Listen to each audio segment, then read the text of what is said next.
Hello, everyone, and welcome to another episode of the Bull Take Scouting Podcast. The Super Bowl might be right around the corner, but guess what? Draft season is well underway. And while we're all looking forward to that game down in Arizona, most people are in the NFL community all descended on Mobile, Alabama last week to watch the Senior Bowl, a week where it culminates in the game. But what's really most important is how these players perform in the practices, a lot of 1v1 settings, 7v7 drills that really show a lot to scouts, getting all these guys on the same field playing against each other. Alex, for you, who really stood out and it comes off the top of your head as one of the biggest winners of this week? I mean, I think right off the top, Dewan Jones, the tackle from Ohio State. I mean, to be measured, the longest wingspan in Senior Bowl history. This is Senior Bowls. I think it's been going on for 74 years.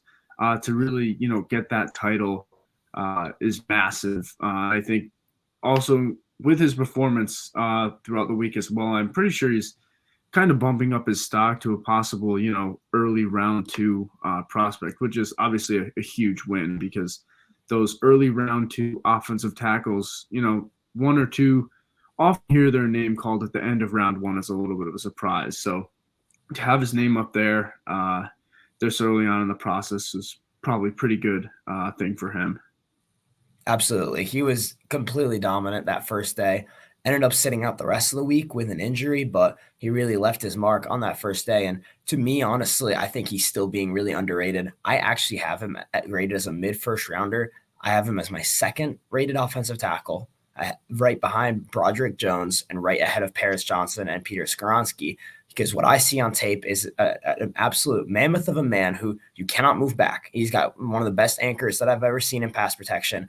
You would think that at his size, he can't get out in space and seal off the edge, but he's got pretty impressive lateral quickness, and he especially uses that length to hold the pass rushers off that arc. The one issue I see in pass protection is him getting beat on the inside at times, but it doesn't happen often. And I honestly think the only reason why he's not being talked about in the top tier of tackles and as a first-round lock is because of the lack of a precedent of an offensive tackle that big being that good in the NFL. And even if you look at Orlando Brown, who I think is probably the closest you can get, he's got about the same height, but he's a good chunk, 15, 20 pounds lighter. So I think that's what's scaring people away. But I want to trust the tape on this one and think that, Dewan Jones can be a Pro Bowl caliber offensive tackle in the NFL.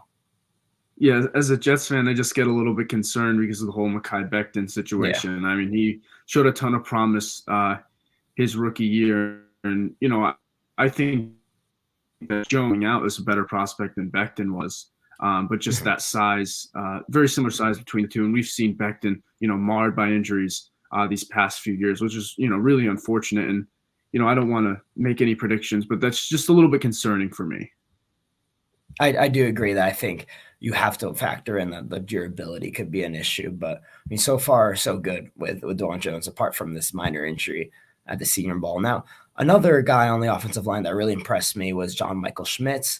He was someone who, coming into the week, I wasn't as high on as others because, as athletic as he was, I thought that he wasn't the strongest. And I think for the center position, it's really important to give your quarterback space and not really give up any ground, which I saw him doing sometimes. But, he came out there and he showed that really good athleticism. He showed a good enough anchor, and he showed his ability to really react to what the defensive lineman was offering him really quickly. So I think that a lot of teams are going to be comfortable with him being the quarterback of their offensive line, and that in a weak center class, Schmitz could potentially be knocking on the door of that round one, round two turn.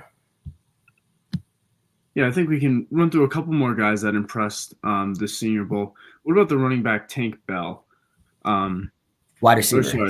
Wide receiver Tank Dell. On tape, he was a little bit concerning for me just because of the size. I think he was measured at like 5'8", 165. So for me as a wide receiver, again, it kind of reminds me of that Tutu Atwell prospect where the size was a bit concerning, but he really flashed this whole week. He really showed his speed, his acceleration, on how dangerous he is with the ball in his hands. And to me, he showed both on tape and at the Senior Bowl that he's really elusive, and maybe that size won't play as much of a factor as I was thinking, before this week at the Senior Bowl. Absolutely. I think Tank Dell's going to be a really good NFL player.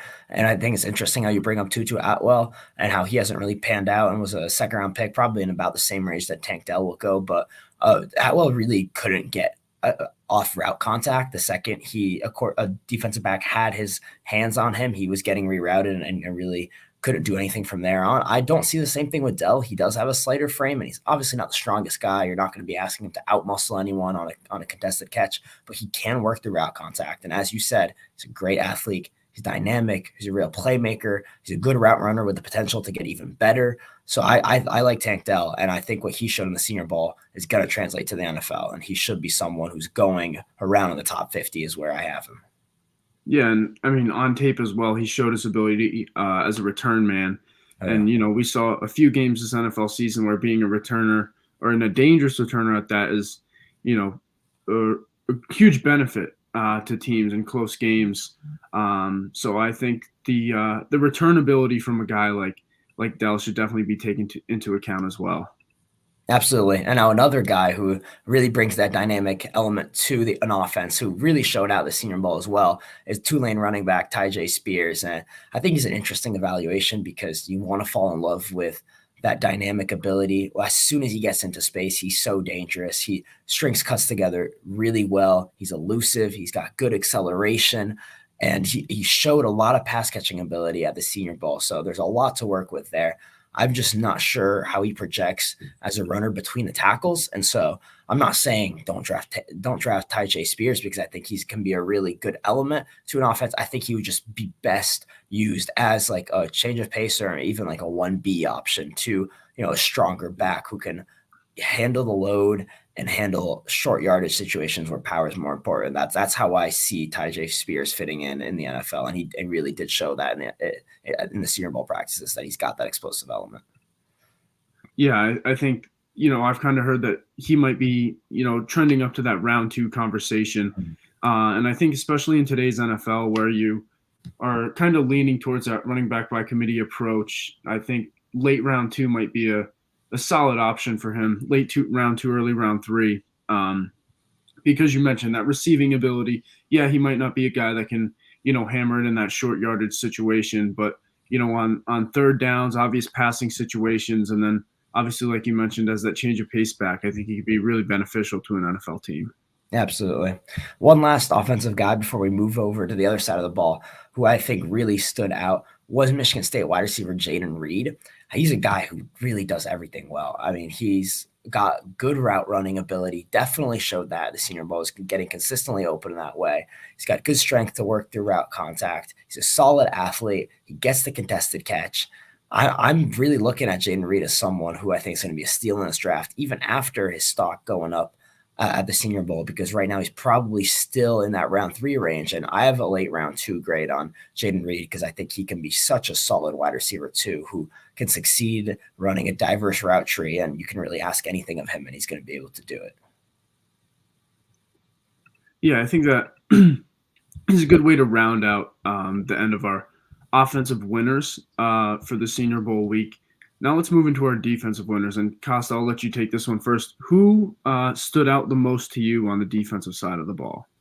I'm going to go with Adetomiwa Adebare. And I will admit that I was rehearsing how to pronounce his name because he absolutely deserved that name recognition and everyone knowing how to say it after this week. He's a guy who came in as maybe a borderline day 2 player and was one of the most unblockable players at the Senior Bowl. He's got good athleticism, good length, good power. You want to see more consistency on tape out of his ability to deploy pass rush moves and go in with a plan, but he showed pass rush moves at the Senior Bowl, and he's a guy who's rising fast. I mean, we've even heard from certain reporters that he could be pushing into the round 1 discussion in terms of one of those guys who ends up being a surprise first-round pick. I wouldn't go quite that high with Adebare, but he's definitely one of the biggest winners, maybe the biggest winner of anybody at the Senior Bowl.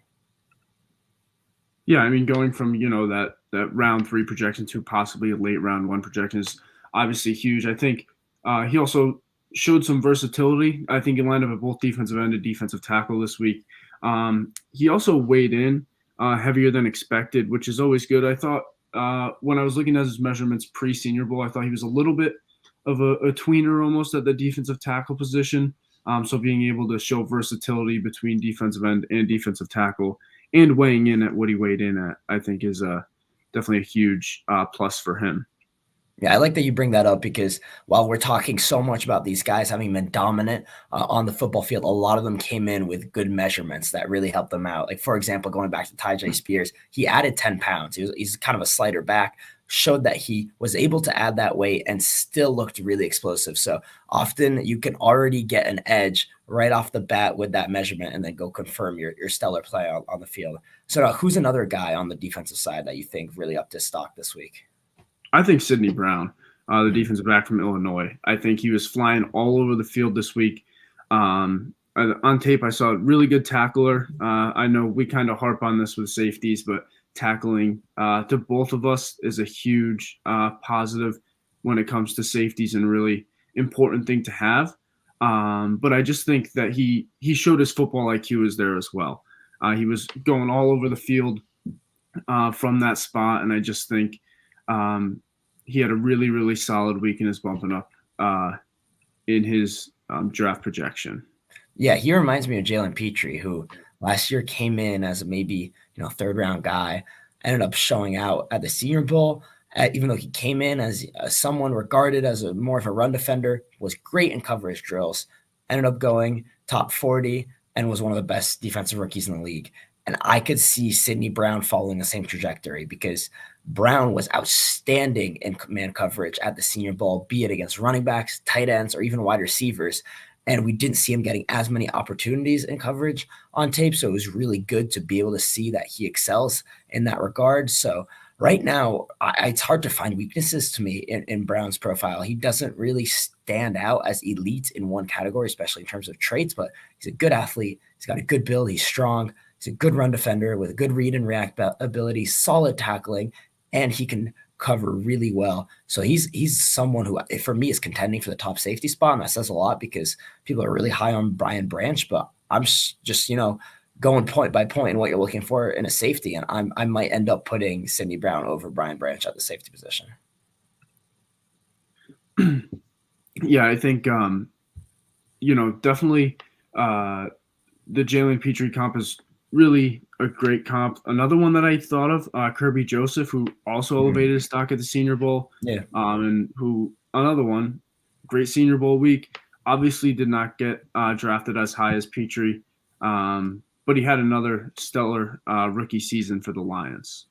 And coming out of that same defense, which you don't want to scout the helmet, but if you've got someone from one position performing really well and outdoing their draft stock, it's going to make you more comfortable drafting from that same position on the same team and coming from the same defensive scheme. So that definitely bodes in Sidney Brown's favor. Now, another guy who I think was really impressive was Keanu Benson, and he's also going to be rising and someone that I'm grading kind of in that upper portion of round 2, which a lot of these Senior Bowl winners are falling in that range for me because you don't get too many first-round talents showing up to the Senior Bowl, but you got to get guys who are pushing into that higher day 2 category who really, really stand out and for me earn top 50 grades. And Benton showed that he has tremendous pass rush ability with really good athleticism, showed some pass rush moves, and that's something that's so highly valued in the NFL. So he's a guy that I think is really rising.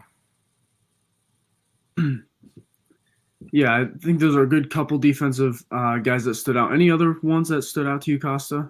Yeah, I want to say a word about Darius Rush, the cornerback from South Carolina, who, to me, if it wasn't for his injury history, I think we'd be talking about a top 50 lock and maybe even a first-round pick because he's got good size, good length. He's sticky in coverage. He often anticipates routes well. There's really not many holes you can pick in his game. The biggest problem is he has missed more than half of his college career with injury. He redshirted in 2018. Missed all but 2 games in 2019, same thing in 2020, and played most of the season in 21 and 22, but missed a couple games in each of those seasons. So when you look at the overall bill of health, there's too much there really to warrant anything more than a round 3 pick for me. But if he can somehow stay healthy, which he's been doing a better job of the last 2 years, I think Darius Rush can be a steal, and he showed all of that ability at the Senior Bowl for that, showing the upside that he has if his health can check out. Yeah, I think moving on from some defensive winners from the Senior Bowl week. Obviously, there's winners. There's always losers. Mhm. There are a couple big name defensive players this week that struggled the whole week, and their stock seemed to drop at least you know half a round or so. The one that I want to mention, Andre Carter, the defensive Mhm. end from Army. Coming into the season, I was a really big fan of his. I loved the size, the length, the athletic ability. Um, to me, on film, it just looked like he wasn't as strong as you'd expect a guy that was 6'7" to be. He had a little bit thinner of a frame, and that carried through into this year. I think he lacked a little bit in some pass rush moves, and he really relied on his speed and athleticism to beat tackles. And I think that really showed up this week. We saw time and time again where he was getting beaten once offensive linemen got their hands in his chest.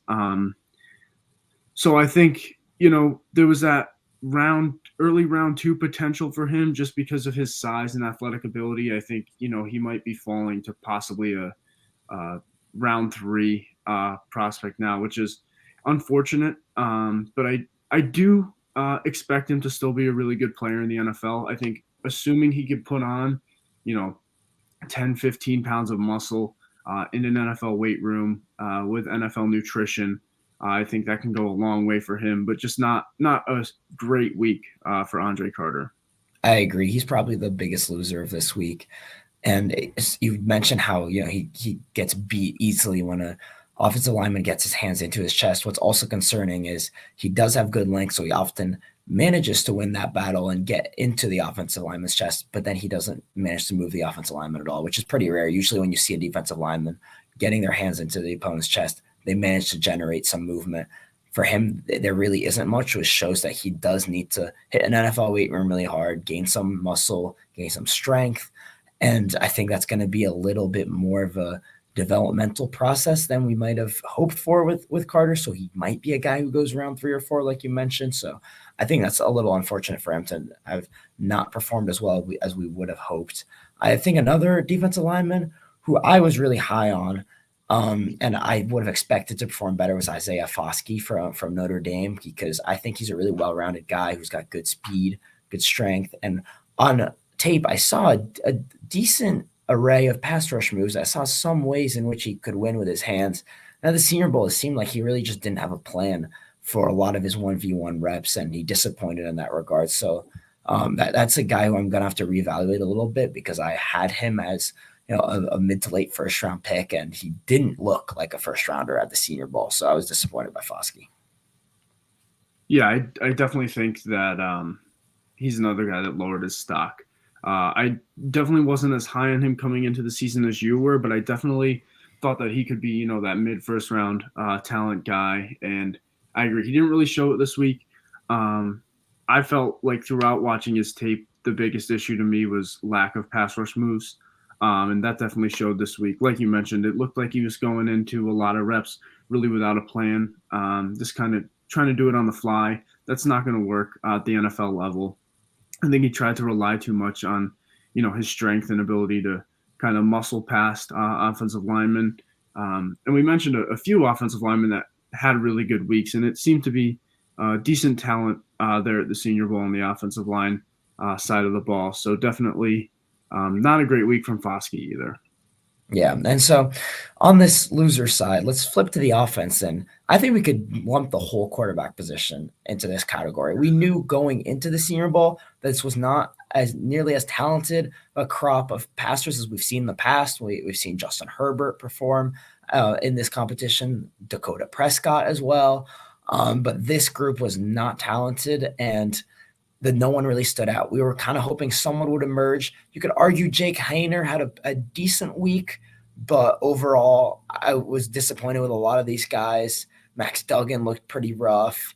Jaron Hall was someone who, I thought would be worth a shot in the third round because he's got plus arm strength. He's a good athlete. Just really need to develop him, but he struggled too. So, the quarterbacks really didn't perform well. And thinking about it, this is probably the worst group of quarterbacks that I've seen at a Senior Bowl in the last 5-10 years. Yeah, I mean Tony Pollard, a guy that we respect pretty highly in the NFL draft circle, said that he's been going to the Senior Bowl since 2000, and this was the worst quarterback class that he saw there. But it was really disappointing. Like you mentioned, you threw out a few names that we've seen at the Senior Bowl before.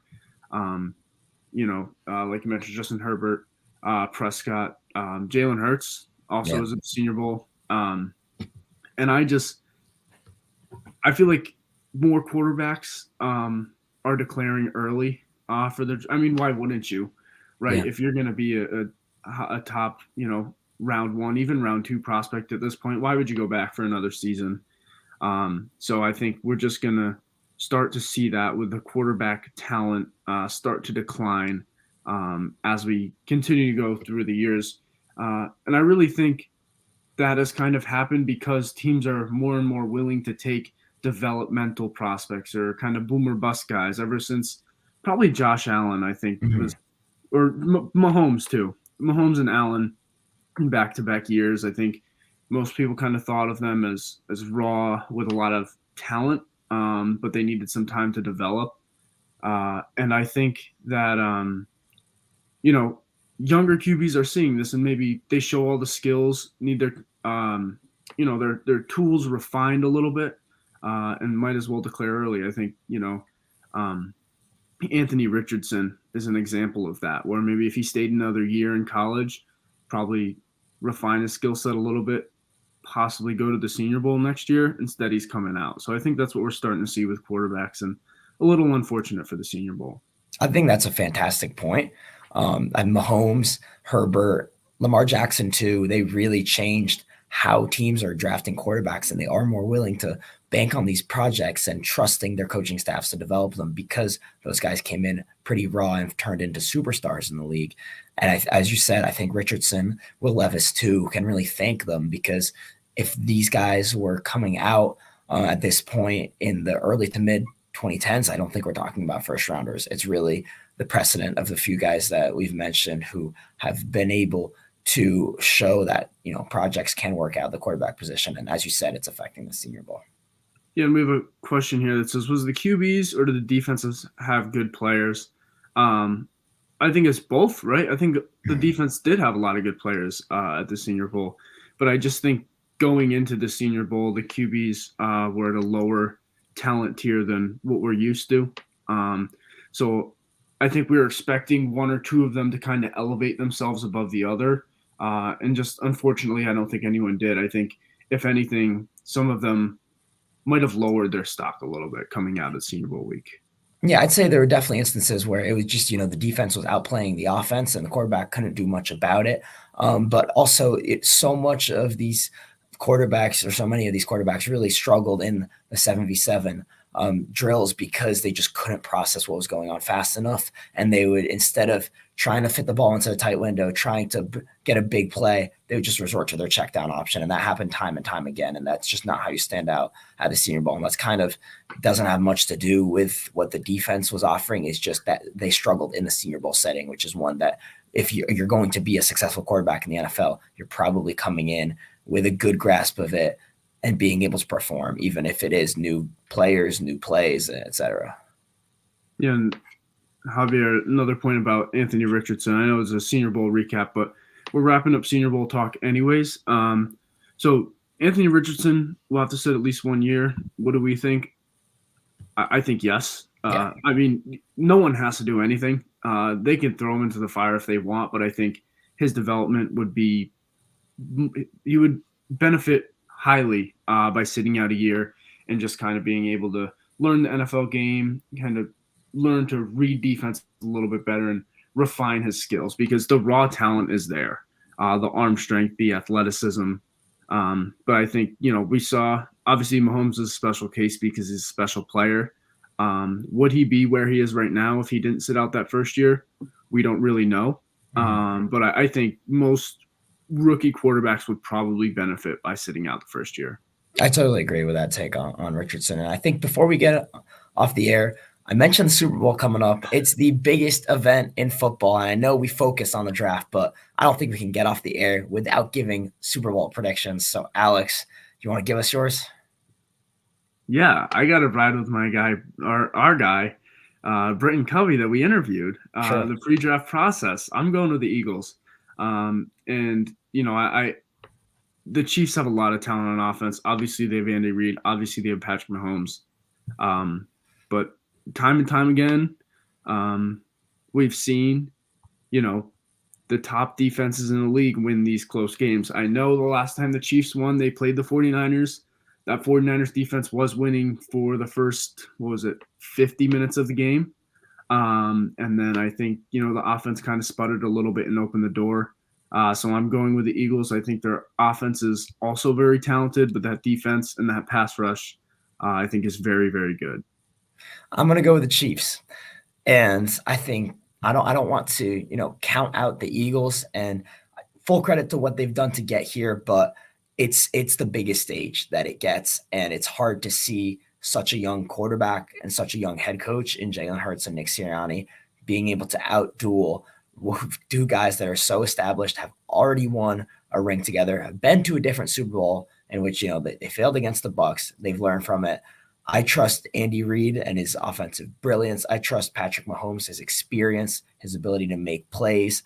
And not to say that Sirianni's not a brilliant coach. He absolutely is. And not to say that Jalen Hurts is not a great player in this league. I think he will be. But I think we started to see some areas where he could falter in the NFC Championship game. It obviously didn't end up mattering because, we know what happened with the 49ers quarterback situation in terms of injuries. I just think I'm going to bank on the experience of Reid and Mahomes versus Sirianni and Hurts on this one. Yeah, I mean, I feel like we could say this every Super Bowl. It definitely could go either way. It'll be fun to see. Let's just give Howie Roseman a shout out, though. I mean, he does year after year. I mean, we doubt him time and time again, but they're in the Super Bowl. They also have a top 10 pick in the NFL draft coming up. So he's just been working his magic, building really good team after really good team. They made the Super Bowl 5 years ago, and they have probably 85% roster turnover since then, and they're back in the Super Bowl. Exactly. Different quarterback, different wide receivers, different running back. The defense is all rebuilt besides a few guys on the defensive line. Really, really impressive what Howie Roseman's doing. I agree. It's stuck in our heads that Howie Roseman's a bad GM because he has missed horrendously a couple times on receivers. Can't deny that. But, that offense, every single player on that offense was drafted while Roseman was in the front office, with the exception of A.J. Brown, who he is the one who he traded for. So it's a roster entirely assembled by Howie Roseman. His fingerprints all over it. Definitely give him some credit. And as you said, this is going to be a fun one. This can go either way. And it's honestly one of the most open Super Bowls that I've seen in a while, where there really is no big favorite, and it should be a really fun game. I think it could be a high-scoring one, too. So sit back, enjoy. Let's watch some good football.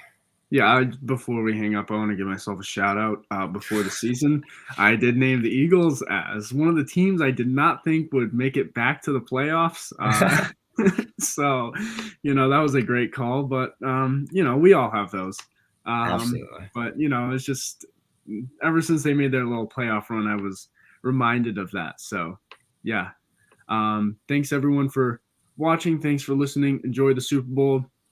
After the Super Bowl, we'll be back with another mock draft, and everyone will be in full NFL draft season. So, again, thanks for watching. Thanks for listening. We'll be back with another episode soon.